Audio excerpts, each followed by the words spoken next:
MDH ಜನ ಮಸಾಲಾ. ಈಗ ಕಡಲೆ ಇರಲಿ, ಹಲಸಂದೆ ಬೀಜ, ಕಪ್ಪು ಕಡಲೆ ಅಥವಾ ಬಿಳಿ ಕಡಲೆ, ಎಲ್ಲವೂ ಸ್ವಾದಿಷ್ಟವಾಗುತ್ತೆ. ಬೆಂಗಳೂರಿನಲ್ಲಿ SIT ಇಂದ ಮಹಜರು ಕಾರ್ಯ ಅಂತ್ಯ ಆಗಿದೆ. ಸರ್ವಿಸ್ ಅಪಾರ್ಟ್ಮೆಂಟ್ ನಲ್ಲಿ SIT ಮಹಜರು ಪ್ರಕ್ರಿಯೆಯನ್ನ ಮುಗಿಸಿದೆ ಅನ್ನುವಂಥದ್ದು ಗೊತ್ತಾಗ್ತಾ ಇದೆ.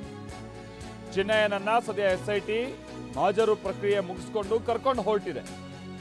ವಿದ್ಯಾರಣ್ಯಪುರದ BK ಬಡಾವಣೆಯ SP ಮ್ಯಾನ್ಷನ್ ಆ ಸರ್ವಿಸ್ ಅಪಾರ್ಟ್ಮೆಂಟ್ ನಲ್ಲೇ ಇವ್ರುಗಳೆಲ್ಲ ಕೆಲ ತಿಂಗಳುಗಳ ಹಿಂದೆ ಬಂದಿದ್ರು ಅನ್ನುವಂಥದ್ದು ಒಂದು ಮಾಹಿತಿ.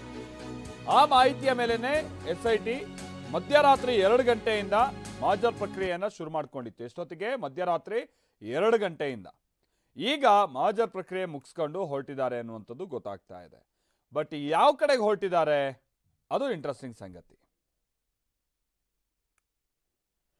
ಪ್ರಮುಖವಾಗಿ ಯಾರ ಹೆಸರಲ್ಲಿ ಯಾವಾಗ ರೂಮ್ ಬುಕ್ ಆಗ್ತಾ ಇತ್ತು, ಎಷ್ಟು ಜನ ರೂಮ್ಗೆ ಬರ್ತಾ ಇದ್ರು, ಇವ್ರು 4 ಜನನೇನಾ ಅಂದರೆ ಚಿನ್ನಯ್ಯ, ಆಮೇಲೆ ಗಿರೀಶ್ ಮಠಣ್ಣನವರ್, ಆಮೇಲೆ ಜಯಂತ್, ಸುಜಾತ, ಜೊತೆಗೆ 5ನೇವರು ಅಂತ ಅಂದರೆ ತಿಮರೋಡಿ, ಇವ್ರುಗಳು ಕೂಡ ಸೇರ್ಕೊಳ್ತಾ ಇದ್ರ, ಇವ್ರ ಜೊತೆಗೆ ಬೇರೆ ಯಾರಾದರೂ ಇಲ್ಲಿ ಬಂದು ಹೋಗ್ತಾ ಇದ್ರ, ಈ ತೆರನಾದ ಮಾಹಿತಿಗಳನ್ನು ಕಲೆ ಹಾಕಿದ್ದಾರೆ. ಎಷ್ಟು ಜನ ರೂಮ್ಗೆ ಬರ್ತಾ ಇದ್ರು, ಎಷ್ಟು ಬಾರಿ ಬುಕ್ ಆಗಿದೆ ರೂಮ್ಗಳು, ಅದರ ಪ್ರತಿಯನ್ನೆಲ್ಲ ಪಡೆದಿದ್ದಾರೆ SIT ಅಧಿಕಾರಿಗಳು. ಜೊತೆಗೆ ಸರ್ವಿಸ್ ಅಪಾರ್ಟ್ಮೆಂಟ್ನ CCTVಯನ್ನು ಕೂಡ ಪರಿಶೀಲನೆಗೆ ಒಳಪಡಿಸಿದ್ರು. ಸಿಬ್ಬಂದಿ ಬಳಿ ಮಾಹಿತಿಯನ್ನು SIT ಅಧಿಕಾರಿಗಳು ಸಂಗ್ರಹಿಸಿದ್ದಾರೆ ಅನ್ನೋದು ಗೊತ್ತಾಗ್ತದೆ.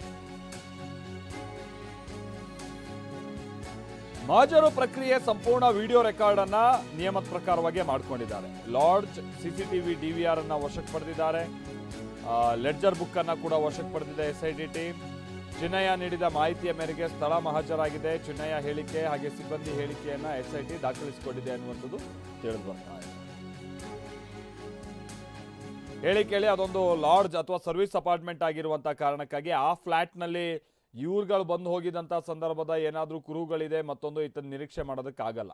ಹಾಗಂತ ಇವ್ರು ಬಂದು ಹೋಗಿದ್ದಕ್ಕೆ ಕೆಲ ದಾಖಲಾತಿಗಳನ್ನ ಪಡೆಯೋದಕ್ಕೆ ಅವಕಾಶಗಳಿದೆ. ಅದು CCTV ಫುಟೇಜ್ ಆಗಿರ್ಬೋದು, ಜೊತೆಗೆ ಲೆಡ್ಜರ್ ಬುಕ್ ಆಗಿರ್ಬೋದು, ಜೊತೆಗೆ ಅವ್ರುಗಳ ಅವತ್ತೇನಾದ್ರು ಬುಕ್ ಮಾಡಿದಂಥವ್ರು ಕೊಟ್ಟಿರುವಂಥ ಡಾಕ್ಯುಮೆಂಟ್ಸ್, ಆಧಾರ್ ಕಾರ್ಡು ಮತ್ತೊಂದು ಈ ಥರದ್ದು. ಸೊ ಇದನ್ನೆಲ್ಲ ಈಗ ಅಧಿಕಾರಿಗಳು ವಶಕ್ಕೆ ಪಡೆದಿದ್ದಾರೆ ಅನ್ನುವಂಥದ್ದು ಗೊತ್ತಾಗ್ತಾ ಇದೆ. ಸೊ ಮುಂದಿನ ಹಂತದಲ್ಲಿ ಈ ವ್ಯಕ್ತಿ ಇಲ್ಲಿ ಬಂದಿದ್ರು, ಇಲ್ಲಿದ್ದರು, ಇಲ್ಲಿ ಸೇರಿ ಒಂದು ಷಡ್ಯಂತ್ರವನ್ನು ರೂಪಿಸಿದ್ರು ಅನ್ನುವಂಥ ನಿರೂಪಿಸುವಂಥ ನಿಟ್ಟಿನಲ್ಲಿ SIT ಟೀಮ್ ಎಲ್ಲ ಪ್ರಕ್ರಿಯೆಗಳನ್ನು ನಡೆಸ್ತಾ ಇದೆ. ವೆರಿ ಇಂಟ್ರೆಸ್ಟಿಂಗ್ಲಿ ಇವರು ಈಗ ಮಹಜರ್ ಪ್ರಕ್ರಿಯೆಯನ್ನು ಮುಗಿಸಿ ಬೆಂಗಳೂರಿನ ಬೇರೆ ಬೇರೆ ಕಡೆ ಮತ್ತೆ ಹೋಗ್ಬೋದು, ಅಥವಾ ಅವರು ಚೆನ್ನೈಗೆ ಹೋಗ್ಬೋದು, ಅಥವಾ ಸೇಲಂಗೆ ಅನ್ನುವಂಥ ನಿರೀಕ್ಷೆ ಇತ್ತು. ಆದರೆ ಬೆಳ್ತಂಗಡಿ ಕಡೆ ಹೊರಟಿದೆ SIT ಟೀಮ್ ಅನ್ನುವಂಥದ್ದು ಗೊತ್ತಾಗ್ತಾ ಇದೆ.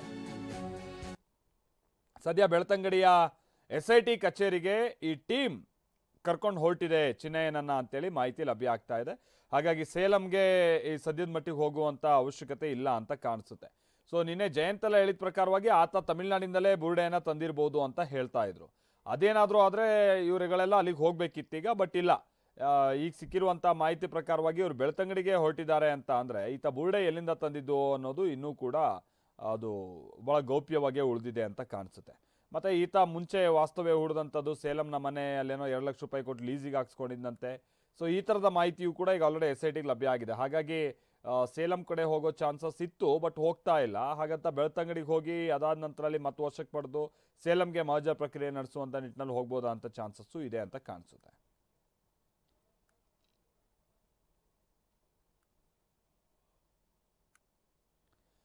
ಆಮೇಲೆ ವಿಷಯ ಅಂತ ಅಂದರೆ ಈಗ ಮತ್ತೆ ಚಿನ್ನಯ್ಯನನ್ನ ವಶಕ್ಕೆ ಪಡಿಬೇಕಾದಂಥದ್ದು ಅನಿವಾರ್ಯತೆ ಇದೆ. ನೋಡಿ ನಾವಿಲ್ಲಿ ತೋರಿಸ್ತಾ ಇದ್ದೀವಲ್ಲ, ಇದು ಚಿನ್ನಯ್ಯ ಕೂತಿರುವಂಥ ವೆಹಿಕಲ್ ಈಗ ಬೆಳ್ತಂಗಡಿ ಕಡೆಗೆ ಹೊರಟಿದೆ. ಮೋಸ್ಟ್ಲಿ ಇದೆಲ್ಲೋ ಈ ಗೊರಗುಂಟೆಪಾಳ್ಯ ಸೈಡು ತೆಗೆದಿರುವಂಥ ಫುಟೇಜ್ ಅಂತ ಕಾಣಿಸುತ್ತೆ. ಆ ಕಡೆಗೆ ಹೋಗ್ತಾ ಇದ್ದಂಥ ಸಂದರ್ಭದಲ್ಲಿ ಯಶವಂತಪುರ ಗೊರಗುಂಟೆಪಾಳ್ಯ ಈ ಮಾರ್ಗವಾಗಿಯೇ ಅವರು ಈಗ ಸೀದಾ ನೆಲಮಂಗಲ, ಅದಾದ ನಂತರ ಅಲ್ಲಿ ಚನ್ನರಾಯಪಟ್ಟಣ ರಸ್ತೆ ಹಿಡಿದು ಬೆಳ್ತಂಗಡಿ ಕಡೆಗೆ ಹೊರಡೋರಿದ್ದಾರೆ ಅನ್ನುವಂಥದ್ದು ಗೊತ್ತಾಗ್ತಾ ಇದೆ. ಆ ಕಡೆ ಹೊರಟಿರುವಂಥ ಕೆಲ ದೃಶ್ಯವನ್ನು ನೀವಿಲ್ಲಿ ನೋಡಬಹುದಾಗಿದೆ. ಬರ್ತಾ ಒಂದು ವೆಹಿಕಲ್ಲು, ಅದಕ್ಕೆ ಹಿಂಭಾಗದಲ್ಲಿ ಮುಂಭಾಗದಲ್ಲಿ ಮತ್ತೆರಡು ಪೊಲೀಸ್ ವಾಹನಗಳೆಲ್ಲ ಇತ್ತು. ಬಟ್ ಈಗ ಆ ಮಟ್ಟಿಗಿನ ಭದ್ರತೆ ಇದ್ದಂಥ ರೀತಿಯಾಗಿ ಕಂಡು ಬರ್ತಾ ಇಲ್ಲ. ಹೌದು, ಚಿನ್ನಯ್ಯ ಇನ್ನೊಂದು ಕಾರಣ ಅಂತ ಅಂದರೆ ಈಗ ನಾಳೆ ಮತ್ತೆ ಕೋರ್ಟ್ ಮುಂದೆ ಹಾಜರುಪಡಿಸಬೇಕಾದಂಥ ಅನಿವಾರ್ಯತೆ ಬರ್ಬೋದು. ಯಾಕಂತ ಅಂದರೆ ಚಿನ್ನಯ್ಯನ 10 ದಿನಗಳ SIT ಕಸ್ಟಡಿ ನಾಳೆಗೆ ಅಂತ್ಯ ಆಗ್ತಾ ಇದೆ. ನಾಳೆ ಕೋರ್ಟ್ಗೆ SIT ಟೀಮ್ ಹಾಜರುಪಡಿಸುತ್ತೆ. ಚಿನ್ನಯ್ಯನನ್ನ ಹಾಜರುಪಡಿಸಿ ಬಹುಶಃ ಮತ್ತೆ ಕಸ್ಟಡಿಗೆ ಕೇಳ್ಬೋದಾ ಅಂತ ಚಾನ್ಸಸ್ಸೇ ಜಾಸ್ತಿ. ಯಾಕಂತ ಅಂದರೆ SIT ಈತನಿಂದ ನಿರೀಕ್ಷೆ ಮಾಡ್ತಾ ಇರುವಂಥ ಮಾಹಿತಿಗಳು ಬಹಳಷ್ಟಿದೆ. ಆ ಪ್ರಕ್ರಿಯೆಯನ್ನು ಇಲ್ಲಿ ಪೂರ್ಣಗೊಳಿಸಬೇಕಾದಂಥ ನಿಟ್ಟಿನಲ್ಲಿ ಮತ್ತೆ ಚಿನ್ನಯ್ಯನನ್ನು ತನ್ನ ವಶಕ್ಕೆ ಪಡಿಬೇಕಾದಂಥ ಅನಿವಾರ್ಯತೆ SITಗಿದೆ ಅಂತ ಕಾಣಿಸುತ್ತೆ. ಹೀಗಾಗಿ ಬಹುಶಃ ಇವತ್ತು ಚೆನ್ನೈಗೆ ಹೋಗದೆ ಇರೋದಕ್ಕೆ ಅಥವಾ ಸೇಲಂಗೆ ಹೋಗದೆ ಇರೋದಕ್ಕೆ ಇದು ಒಂದು ಕಾರಣ ಇರ್ಬೋದು.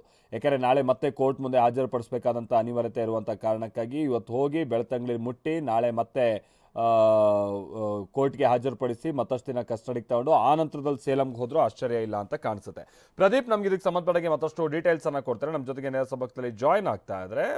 ಪ್ರದೀಪ್, ಸದ್ಯ ಇವತ್ತಿನ ಮಹಜರ್ ಪ್ರಕ್ರಿಯೆ ಹಾಗಾದ್ರೆ ಬೆಂಗಳೂರಿಗೆ ಸಂಬಂಧಪಟ್ಟಾಗೆ ಮುಗಿದಿದೆ ಅಂತ ಕಾಣಿಸುತ್ತೆ. SIT ನಿರೀಕ್ಷೆ ಮಾಡಿದಂಥ ರೀತಿಯಾದಂಥ ಮಾಹಿತಿಗಳು ಈ ಸಂದರ್ಭದಲ್ಲಿ ಸಿಕ್ಕಿದೆಯಾ? ಏನು ಅಪ್ಡೇಟ್ಸ್ ಗೊತ್ತಾಗ್ತಾ ಇದೆ? ಜೊತೆಗೆ ನಾಳೆ ಕಸ್ಟಡಿ ಅಂತ್ಯ ಆಗ್ತಾ ಇರುವಂಥ ಕಾರಣಕ್ಕಾಗಿ ಮತ್ತೆ ಕಸ್ಟಡಿಗೆ ತಗೊಂಡು ಆನಂತರದಲ್ಲಿ ಸೇಲಂ ಕಡೆ ಹೋಗೋದು ಮತ್ತಷ್ಟು ಮಹಜರ್ ಪ್ರಕ್ರಿಯೆ ನಡೆಸುವಂಥ ನಿಟ್ಟಿನಲ್ಲಿ ಏನಾದರೂ SIT ಯೋಚನೆ ಮಾಡ್ತಿರ್ಬೋದಾ?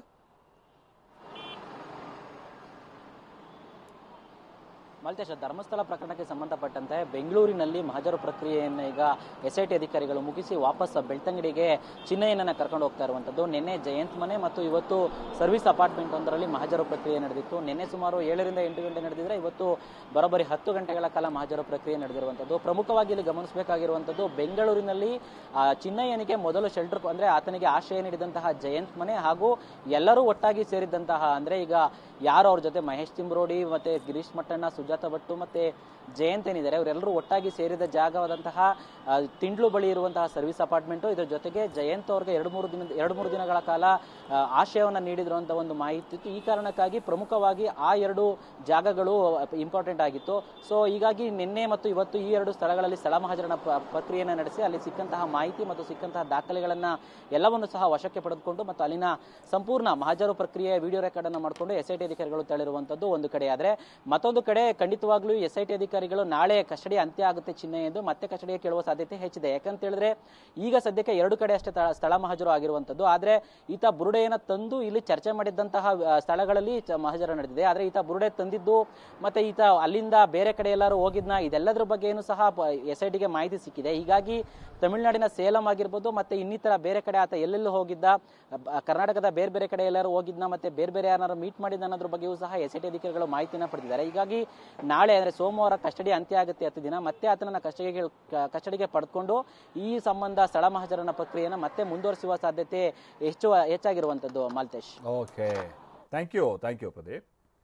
ವಾಹ್, ಯಾಕೆ ಈಗ ಬಂತ ಸ್ವಾದ? ಖಂಡಿತ ಈಗ ಬಂತು ಅಸಲಿ ಸ್ವಾದ. MDH chunky chaat masala life ಅಲ್ಲಿ ಅಸಲಿ ಸ್ವಾದ ತರುತ್ತೆ. ಅಸಲಿ ಮಸಾಲ, ಎಸ್ ಎಸ್ MDH